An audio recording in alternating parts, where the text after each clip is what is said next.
இந்த தண்ணி குடம் எடுத்துட்டு தண்ணி எடுக்கிறதுக்காக போறாங்க. அந்த டைம்ல கரெக்ட்டா நிவின் அத பார்த்துட்டாரு. பார்த்துட்டு வந்து, "ஐய்யய்யோ! காவேரி தண்ணி எடுக்க போறாளே!" அப்படின்னு சொல்லிட்டு ஓடி போறாரு பின்னாடியே.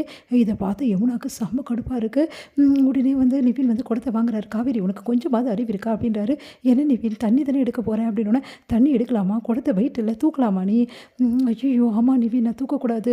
தூக்கக்கூடாதுல்ல. ஆனா அம்மா எடுத்துட்டு வர சொல்றாங்களே, அவங்க 1000 சொல்லுவாங்க. அவங்களுக்கு தெரியுமா நீ கர்ப்பமா இருக்கன்னு சொல்லிட்டு. உனக்கு அறிவு இருந்து செய்றியா இதெல்லாம்? ஏதாவது ஒண்ணு குழந்தைக்கு ஆச்சுன்னா என்ன பண்றது?" அப்படின்னோனே, "ஆமா நிவின் இத பத்தி நான் யோசிக்கிறேன். இங்க பாரு என்ன வெயிட் யார் தூக்க சொன்னாலும் நீ தூக்கக்கூடாது. தூக்குனேன்னா உனக்கு தான் பிரச்சனை ஆகும். எதுக்காக இவ்ளோ பண்ற? இரு ஒரு நிமிஷம்." அப்படி சொல்லி தண்ணி அவரு தூக்குறாரு. வேணாம் நிவின் அம்மா பார்த்தா திட்டுவாங்க. அப்புறம் யமுனா பார்த்தா ஏதோ சொல்வாள்ல அதெல்லாம் பார்த்துக்கலாம் நீ வா." அப்படி சொல்லிட்டு தண்ணி தூக்கிட்டு வந்து குடுக்குறாரு. இத பார்த்து யமுனாவுக்கு வயிறா எரியுது. தாங்கிக்கவே முடியல. செம டென்ஷன் ஆகுறாங்க. இவரு எதுக்கு காவேரி அக்கா ஓடி ஓடி போய் வேலை செய்றாரு அப்படின்னு சொல்லி டென்ஷன் ஆகுறாங்க. எங்க வந்து ஏன் நீங்க எடுத்துட்டு வந்தீங்க? காவேரி தான் எடுத்துட்டு வருவாள. எதுக்குப்பா இதெல்லாம் பண்ற? அப்படின்னு சொல்லிட்டு சாரதா கேட்குறாங்க. இல்ல இல்ல காவேரி வரும்போது கொஞ்சம் கஷ்டப்பட்டா. அதனால தான் எடுத்துட்டு வந்தேன். ஏன் நான் அந்த வீட்டுக்கு நான் செய்யக்கூடாதா?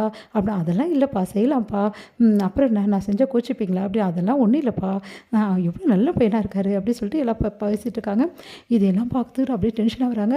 அவரு இந்த வீட்டுக்காக செய்யல. எல்லாம் காவேரிக்காக தானே செய்றாரு அப்படின்னு சொல்லிட்டு அப்படியே பார்த்துட்டு இருக்காங்க யமுனா. அடுத்து வந்து இங்க என்ன பண்றாங்க எல்லாருமே சந்தோஷமா பேசிட்டு இருக்காங்க. இங்க பாருடி இதுக்கப்புறம் வந்து அக்காலாம் வந்து அடுப்பங்கரைல நிக்க முடியாது. நீ தான் எல்லா வேலையும் செய்யணும். அடுப்பங்கரை வேலை எல்லாம் நீ தான் பார்த்துக்கணும். அதே மாதிரி வீட்டு வேலை எல்லாமே நீ தான் பார்த்துக்கணும். கூட மாட ஒத்தாசையா இருக்க கத்துக்கோ. அத விட்டுட்டு சும்மா சும்மா போயிட்டு ஏதாவது ஒண்ணு உட்காந்துக்காத அப்படின்னு சொல்லிட்டு திட்டி விடுறாங்க நம்ம காவேரிய. இத பார்த்து வந்து நம்ம நிவின் மனசு கஷ்டப்படுறாரு. அக்காவ திட்டினா இவருக்கு எதுக்கு அப்படியே வந்து நோவுது அப்படின்னு சொல்லிட்டு அப்படியே பார்த்துட்டே இருக்காங்க யமுனா. சரி கிளம்பலாமாங்க அப்படின்றாங்க.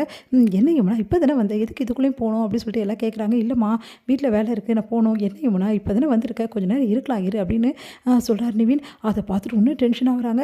இங்கே வந்து காவேரிக்கு வந்து அவங்க அம்மா வேலை கொடுத்துக்கிட்டே இருக்காங்க. காவேரியும் முடிஞ்ச அளவுக்கு செய்கிறாங்க. ஆனால் அவங்களால முடியல திணறாங்க. இதை பார்த்து நிவின் வந்து மனசு வருத்தப்படுறாரு. நிவின் வந்து காவேரி கிட்ட போயிட்டு பேசுகிறாரு. இங்கே பாரு காவேரி ரொம்ப வேலை செஞ்சுட்டே இருக்காது காவேரி போய் உட்காரு அப்படின்னோடனே உடனே காவேரி வந்து சரி நிவின் போயிட்டு உட்கார போகிறாங்க. இரு இந்த தண்ணி எடுத்து வந்து கொடுக்குற அப்படின்னு சொல்லி தண்ணி கொடுக்குற குடி காவேரி அப்படின்றாரு. இதெல்லாம் பார்க்க யமுனாக்கு தாங்கிக்கவே முடியல. செம டென்ஷன் ஆகிட்டே இருக்காங்க. உடனே வந்து நிவின் கிளம்பலாமா எனக்கு அர்ஜென்ட்டான வேலை இருக்குது அப்படின்னோடனே சரி இரு கிளம்பலாம். ஒரு நிமிஷம் இரு யமுனா உங்ககிட்ட கொஞ்சம் பேசணும்னு. இல்லைக்கா எனக்கு டைம் ஆகுது எனக்கு நிறைய வேலை இருக்குது நான் போய் பேச முடியாது இப்போ நான் வரேன் அப்படி சொல்லிட்டு போயிட்டே இருக்காங்க. வருத்தமாக இருக்குது நம்ம காவேரிக்கு யமுனா ஏன் பேச மாட்டேங்கிறா அப்படின்னு சொல்லிட்டு அடுத்து வந்து இங்கே நிவின் வந்து காவேரி பார்த்துக்கிட்டே போகிறாரு. இதெல்லாம் பார்க்குற வந்து யமுனாக்கு அப்படியே வருத்தம் அதிகமாகிட்டே போகுது. குடும்பமே சேர்ந்துக்காங்க அவ கொண்டாடுறாங்க. அவங்களுக்கு தேவையானது எல்லாம் பார்த்து பார்த்து செய்கிறாங்க. நம்ம குமரன் என்ன பண்ணுறாரு கங்காவுக்கு பிடிச்சது எல்லாம் பழங்கள் இது அதுன்னு எல்லாம் வாங்கிட்டு வந்து அப்படி அடிக்க எல்லாமே கொடுக்குறாரு. அதெல்லாம் கங்கா வேணாம் வேணாம்னு சொல்லிட்டு வந்து சாப்பிட்டுருக்காங்க. இதையெல்லாம் பார்க்குற காவேரிக்கு ரொம்ப வருத்தமாக இருக்குது. விஜய்க்கும் தெரிஞ்சால் என்னை எப்படிலாம் பார்த்துப்பாரு எப்படிலாம் என்னை கவனிச்சுப்பாரு. அவருக்கு நான் சொல்லாமல் இருக்கிறது தப்பு. தாத்தா பாட்டி எப்படிலாம் கொண்டாடுவாங்க என்ன நான் இதெல்லாம் விட்டுட்டு இருக்கேனே அப்படி சொல்லிட்டு வருத்தப்படுறாங்க காவேரி. அடுத்து காவேரி என்ன பண்ணுறாங்க ரொம்ப லோன்லியாக ஃபீல் பண்ணி உட்காந்துட்ருக்காங்க. அப்போ திடீர்னு விஜய் அங்கே வராரு. காவேரி எப்படின்றாரு வந்துட்டிங்களா அப்படின்றாங்க. பின்ன உன்னை விட்டுட்டு எப்படி காவேரி என்னால் இருக்க முடியும் அப்படின்னு ஓடி போய் கட்டி பிடிச்சிக்கிறாங்க. நீங்கள் இல்லாமல் எவ்வளோ கஷ்டமாக இருந்தது தெரியுமா உங்கள் ஞாபகமாகவே இருந்ததுங்க எனக்கு என்னால் முடியலைங்க அப்படின்றாங்க. என்ன காவேரி என்ன ஆச்சு அப்படின்னோடனே இங்கே பாருங்கள் உங்கள் குழந்தைய நான் வயிற்றில் சுமந்துட்டுருக்கேன்ல இந்த நேரத்தில் நீங்கள் என்னை விட்டுட்டு தனியாக போகலாமா அப்படின்னோடனே என்கிட்ட தான் நீ சொல்லவே சொல்லலையே. ஆமாம் இல்லை உங்ககிட்ட நான் சொல்லலைல்ல சாரிங்க எனக்கு நான் கர்ப்பமாக இருக்கேங்க அப்படின்னோட சந்தோஷம் தாங்க முடியல கட்டிக்கிறாரு. இனிமேட்டு பாரு உன்னை எப்படிலாம் வந்து நான் வச்சுக்கிறேன்னு சொல்லிட்டு இதுக்கப்புறம் உன்னை நான் கீழே வந்து காலை வைக்கவே விட மாட்டேன்.